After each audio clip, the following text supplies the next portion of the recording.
Yes, this morning we'll be looking at the final sermon in the series before on encouragement. And this morning I want you to do a little exercise in for yourself. I want you to cast your mind back to some time in your life, whether you were a child or whether you were older, when you experienced disappointment. Now I'm sure there are very few people here who have never experienced disappointment of some nature. You know, many of our disappointments in life, they're pretty minor really, and we get over them in just a few days. Other disappointments, a bit more serious, may take a bit longer to get over them. But I think it's quite possible to carry disappointments of some nature all through our lives. I want to tell you of a little example of my own. Now, to you this is going to seem quite minor. You think, well, fancy being disappointed at that. But to a 10-year-old boy, it was a disappointment. This is what it was. Our family had planned to go away for the day. Just a day away at the seaside.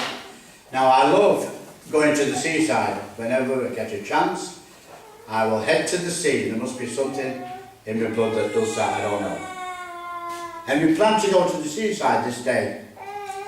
But when we woke up, it was a torrential rain. The rain was relentless. Looked out of the window and thought, it's going to be a wet day at the seaside.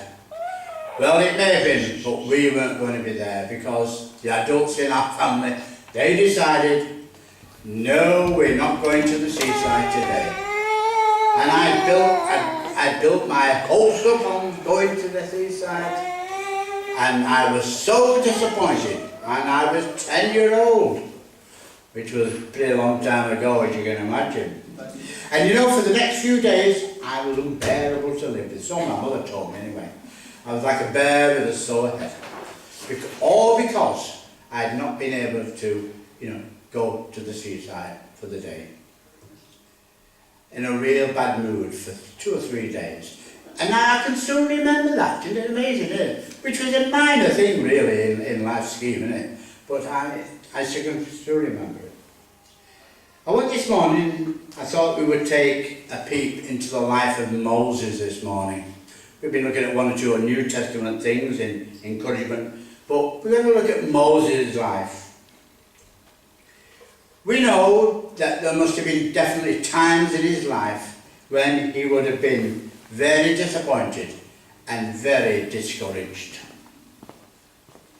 We know that Moses lived for 120 years, and his life divides roughly into 3 40-year periods. How handy that is. And no doubt we're all very familiar with the early part of his life. Maybe from Sunday school days we were taught about Moses in the reeds. How his life was spared when Pharaoh went on that killing spree of killing all the baby boys because there was getting too many Jewish baby boys around, in his opinion. So he had everyone killed under 1-year-old was killed. But Moses' life was spared, as we know. Because one day his mother decided something had to be done. She put him in the reeds, as we remember. Pharaoh's daughter came along for her stroll by the river. She saw the basket, she took pity on the baby, and she took him into the palace and brought him up, almost like a son himself. But one day, as he grew and grew in the palace, something happened that changed his life. Here was a man who was educated, no doubt as a child, in the ways of the Egyptians, and he probably became a pretty educated young fellow. But one day, like I say, this event happened that was going to change his life. Remember, Moses is now an adult, not a child anymore. One day he saw a Hebrew slave. As you know, the Hebrews were in slavery to the Egyptians. This Hebrew slave was being beaten up by an Egyptian slave master. And in anger, he killed the Egyptian and buried his body in the sand. Well, this news couldn't stay silent. The news got out, the news got to up the top, to Pharaoh, and Pharaoh went in search of Moses to kill him. So he had to flee for his life. And he took refuge in a land called Midian. And there he lived as a shepherd for many years, not daring to go back to Egypt for fear of his life. And it was while he was a shepherd that he had that encounter with the burning bush. From within the bush that burnt, that wasn't consumed, God spoke to Moses. And Sue is going to read, Sue is not going to read, Dave's going to read. He's going to read from Exodus chapter 3 and verses 4 to 10, this very account.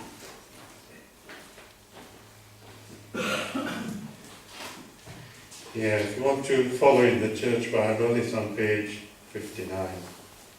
It's Exodus chapter 3 and verses 4 to 10. When the Lord saw that he had gone over to look, God called to him from within the bush, "Moses, Moses." And Moses said, "Here I am." "Do not come any closer," God said. "Take off your sandals, for the place where you are standing is holy ground." Then he said, "I am the God of your father, the God of Abraham, God of Isaac, and the God of Jacob." At this, Moses hid his face because he was afraid to look at God. The Lord said, "I have indeed seen the misery of my people in Egypt. I have heard them crying out because of their slave drivers, and I am concerned about their suffering. So I have come down to rescue them from the hand of the Egyptians and to bring them up out of that land into a good and spacious land, a land flowing with milk and honey, the home of the Canaanites, Hittites, Amorites, Perizzites, Hivites, and Jebusites. And now the cry of the Israelites has reached me, and I have seen the way the Egyptians are oppressing them. So now, go, I'm sending you to Pharaoh to bring my people, the Israelites, out of Egypt."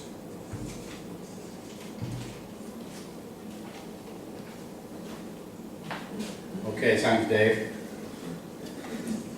God needed to get Moses' attention. And the fact that the bush didn't burn up certainly caught Moses' attention. "That's close enough," said God. "That's close enough." Because Moses went over, "I've got to see this sight that's happening. Why the bush doesn't burn and is not consumed. Take off your sandals," he said. God said. "You're on holy ground." God then went on to assure Moses that he was the God of his ancestors, God of Abraham, God of Isaac, and the God of Jacob. And then God continues to tell him that he knows all about the sufferings of the Hebrews being in slavery to the Egyptians. Furthermore, he's now ready to bring them out of Egypt and bring them to a land that he's promised them. "Moreover, you, Moses, will be their leader." The actual verse 10 says, "So now go, I am sending you to Pharaoh to bring my people, the Israelites, out of Egypt." You can almost hear Moses saying, can't you?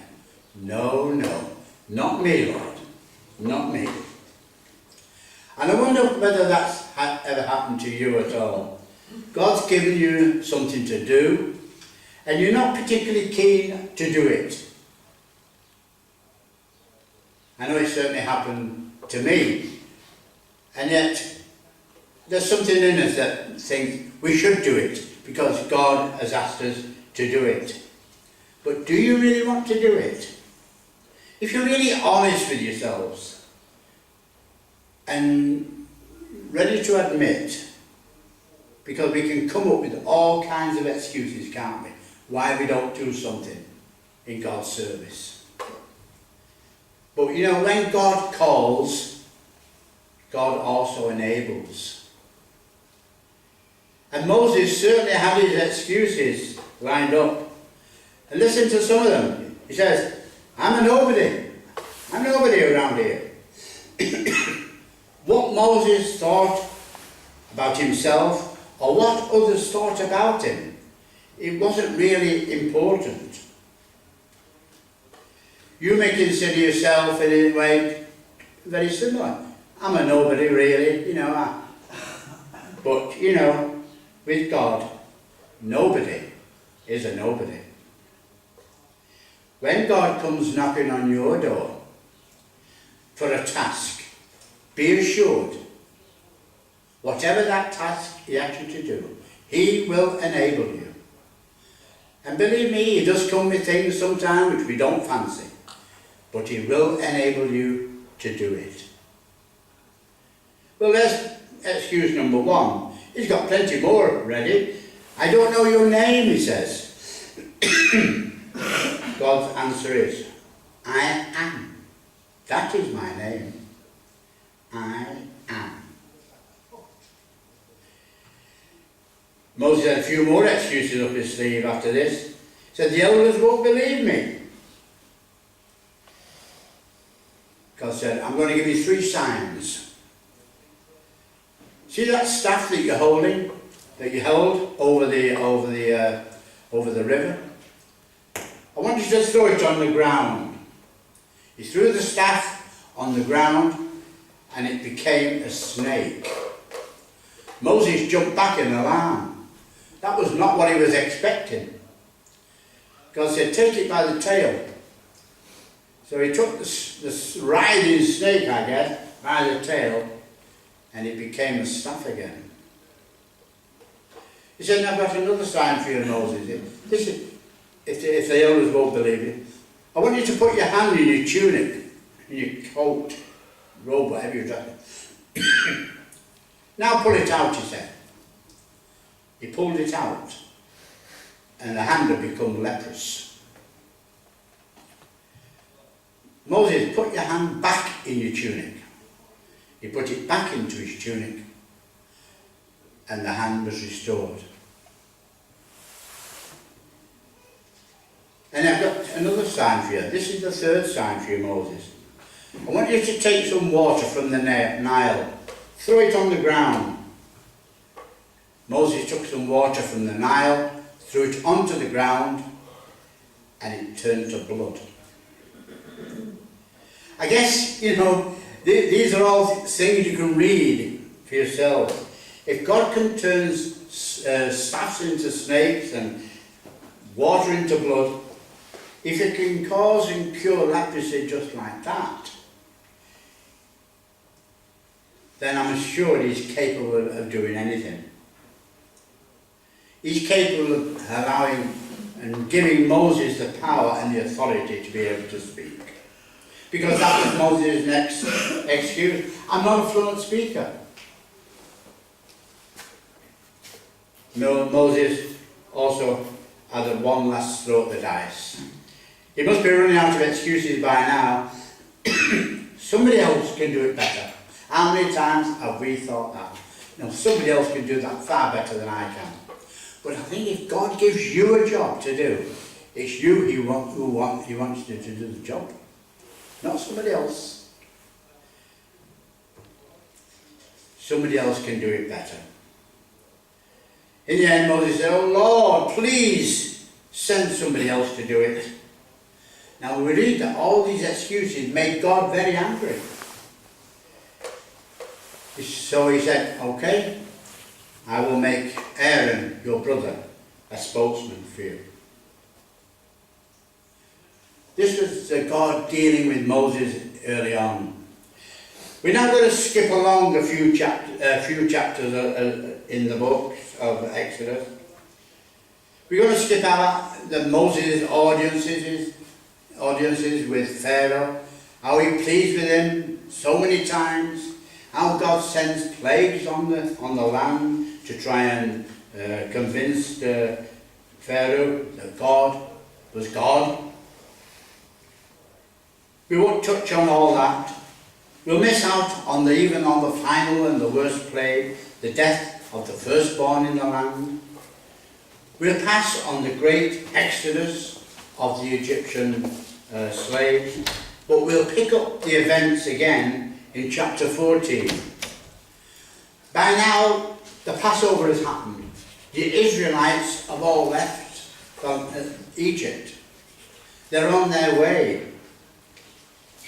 It's been estimated, I don't know how true it is, it's been estimated that there could have been 2 million people in this mass exodus from Egypt. Suddenly Pharaoh comes to his senses and thinks, what have we done? My entire labour force has left. There's nobody left to do the work. What have we done? We must have been mad. Muster the army and bring them back.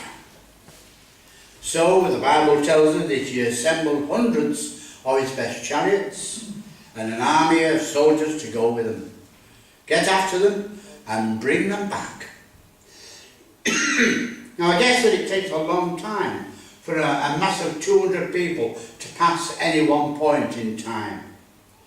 So we imagine that it wouldn't be, taking the army long before they had the Israelites in their sights. 2 million people throw up a lot of dust in the desert. And the Egyptian army, you can imagine, can't you? They would be getting closer and closer to the Israelites. And the Israelites must have been looking over their shoulders in fear about what was going to happen, as they also see the dust of the Egyptian chariots in the far distance. With the people of Israel, if everything was going well, that was fine with them. They were happy to obey the leadership of Moses. But when things weren't going too well, they would always complain to Moses, which in effect was also complaining to God himself. So now, in fear, they turn upon Moses. Was it because there were no graves in Egypt that you brought us to the desert to die, they said? What have you done to us by bringing us out of Egypt? Didn't we say to you in Egypt, leave us alone, let us serve the Egyptians? It would have been better for us to serve the Egyptians than to die in the desert. This was what Moses was confronted with. And it would have been so easy, wouldn't it, for Moses to feel discouraged and downhearted. We don't know how many times Moses sought God in prayer when he felt discouraged and down.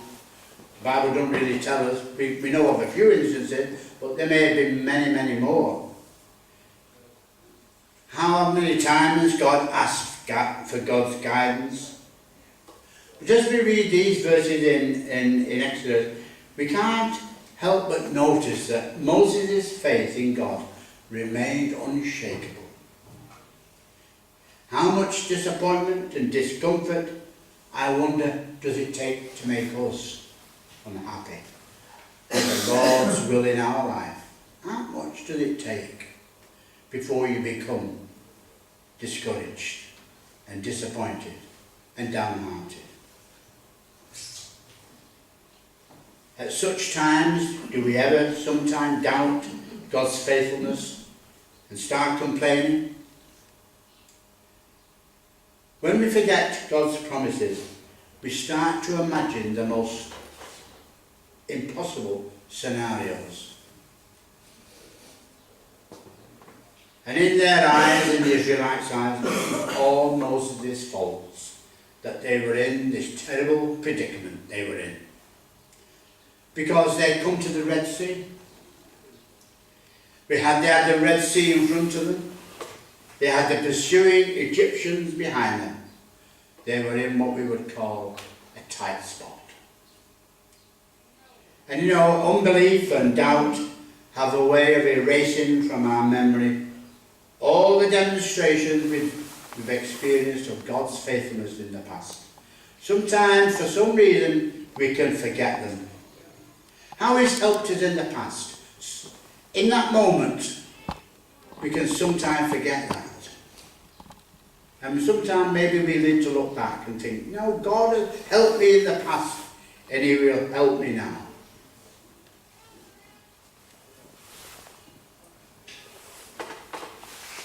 We forget God's faithfulness as we read His word. But Moses himself was a man of faith, like I said. And it's at this point, as they stood on the threshold of the Red Sea before him, he gives two orders. Firstly, he said, stand firm. What else could they do? They were trapped. And then the second order is, be still. Stand firm and be still. And he continued with this promise to the people. He said, don't be afraid. You will never see these Egyptians alive again. The Lord will fight for us. The next order to the people actually came from God to Moses.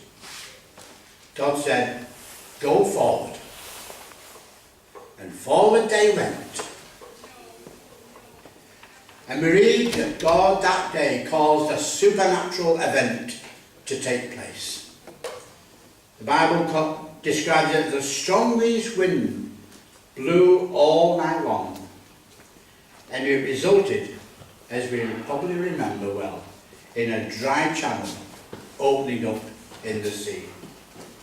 And all the Israelites, we're told, crossed from one side to the other. We also know what the outcome of it all was after. When the Egyptians pursued them into it, we know what the outcome was that. And Moses' words to say, you'll never see the Egyptians alive again, was true.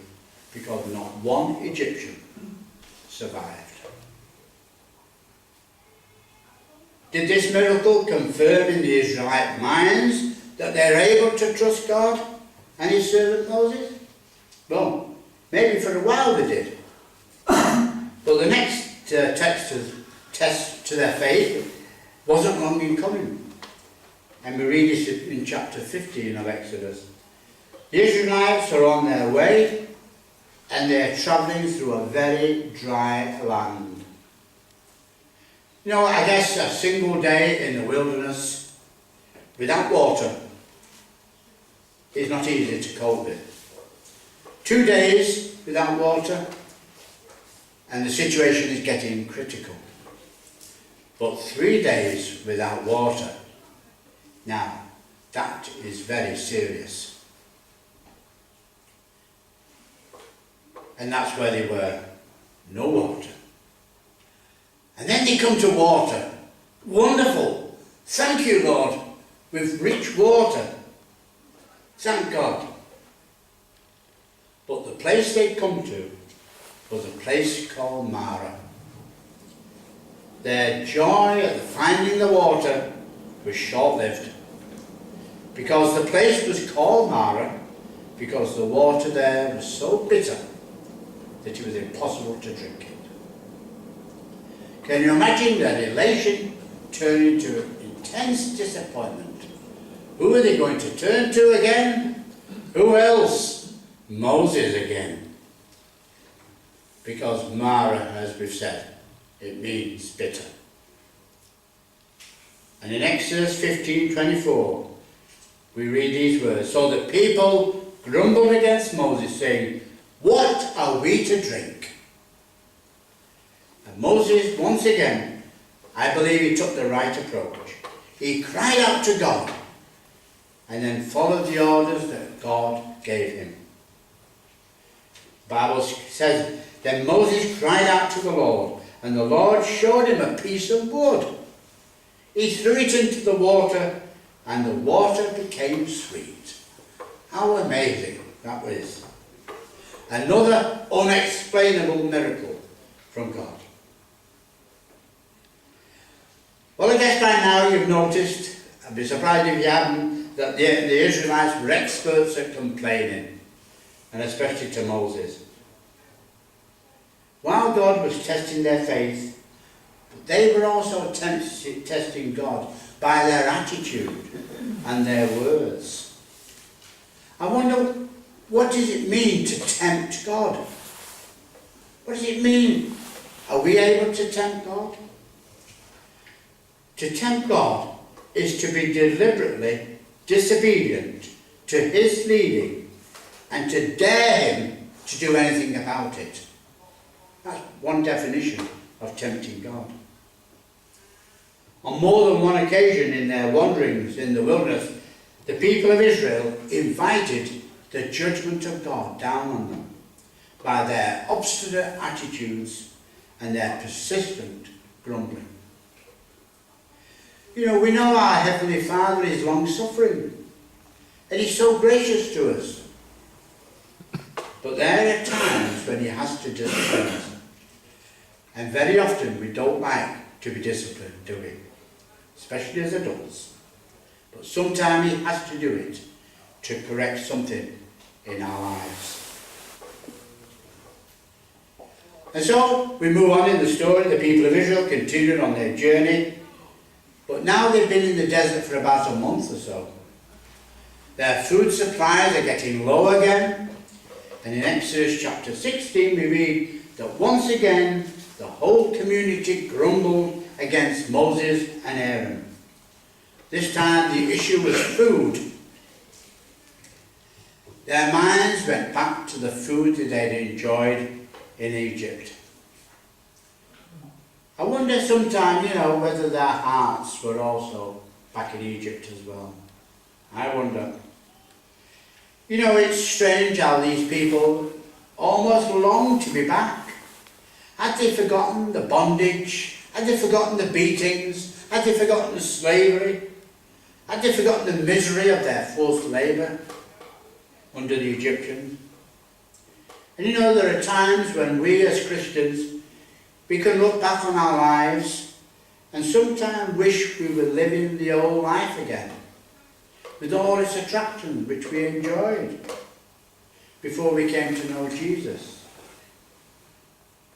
And sometimes we may almost think, it'd be nice to do those things again that we did, when we know deep in our hearts, this is not what God would want us to do. I think it's a subtle ploy of Satan to make us discontented sometime in our lives as Christians. Because Christians have a certain discipline about them. Things that we do, things we feel that God wants us to do, which many non-Christians have no inhibitions about that. But we're new people. As Christians, we are new people in Jesus. The Bible says, therefore, if anyone is in Jesus, is in Christ, he is a new creation. The old has gone. That life has gone now. The new has come. Don't long back to the old days. No matter how good they were. Don't long back. We're on a new journey now. They levelled more accusations at Moses and Aaron. They said, you brought us into the desert to be starved to death now. They said they wished the Lord had killed them in Egypt. When at least their stomachs were filled. I'd rather die with a full stomach than die with an empty stomach, they said. So God sent a reply. He sent this strange food which settled every morning on the ground. They called it manna. Manna means, what is it? They must have wondered what it was, like dew on the floor. Left it too long, it disappeared. You had to gather it early. But not only was there food every morning, but that evening a flock of quail flew over the camp, and they were able to catch them. So they had meat to eat that night as well. And onward they went. But once again, water became an issue. And once again, it's to Moses that they devote their grumbling. Why did you bring us out of Egypt? Oh, how many times are we hearing this? How many times? Why did you bring us out of Egypt? To make us and our children and our livestock die of thirst. How did Moses react? He did what he frequently had to do as a leader. He called to the Lord for help. He said, what am I to do with these people? They're almost ready to stone me. God gave him these instructions. The Lord answered Moses, walk on ahead of the people. Take with you some of the elders of Israel, and take in your hand the staff with which you struck the Nile, and go. I will stand before you by the rock of Horeb. Strike the rock, and water will come out of it for the people to drink. So Moses did this in the sight of the elders of Israel. The result was water, lots of it. You know, folks, we're all on a journey of faith, you know, aren't we, as Christians? I wonder how many times we may have complained about our circumstances and we've sort of failed to trust God. Not really sure whether he can fulfill, you know, in keeping us. You know, it's one thing to sit here comfortably on a Sunday morning in church. We enjoy our time of worship. We love singing the hymns of praise. We love meeting with each other. Surrounded by our friends. But how do we react when testings and trials come into our lives? How do we react then? That is the acid test. It's easy to sit here. But how do we react if something untoward happens tomorrow? Tuesday, Wednesday, Thursday. That's when you test your faith. And believe me, testings and trials will come to all of us. We know that. The question is, how do we deal with them when they don't? Who do we turn to? The Israelites would meet many enemies on their trek towards Canaan. And indeed, when they actually entered Canaan, then they had more enemies to meet. On our journey through life, believe me, our greatest enemy is Satan himself. Forget the funny image we get, who parades around Old Trafford before the match every day, every match day, with a red suit on and a happy face. Forget that image of Satan. Satan is a serious enemy for us Christians. And he's quite capable of tempting us. He's quite capable of opposing our Christian service by putting spanners in the works, as it might say. It's quite easy to sow discord amongst us. It's very easy to do that by a look, a glance, a word, and that can sow discord if we're not careful. We have to be beware of these things because they're all Satan's ploys. We have to be aware of grumbling, another of Satan's ploys. He's very good at encouraging discouragement. He's very good at encouraging despair in our lives. And believe me, Satan can bring us to tears on occasions. Yes, let's make no mistake about it this morning as we wind up. Satan is the enemy of our souls. I want to close with just these words from Peter's letter It's in the New Testament, and then I'll hand back to Anne. It's about dealing with Satan. Be self-controlled and alert. Your enemy, the devil, prowls around like a roaring lion, looking for someone to devour. Resist him. Resist him. Standing firm in the faith. Because you know that your brothers throughout the world are undergoing the same kind of sufferings.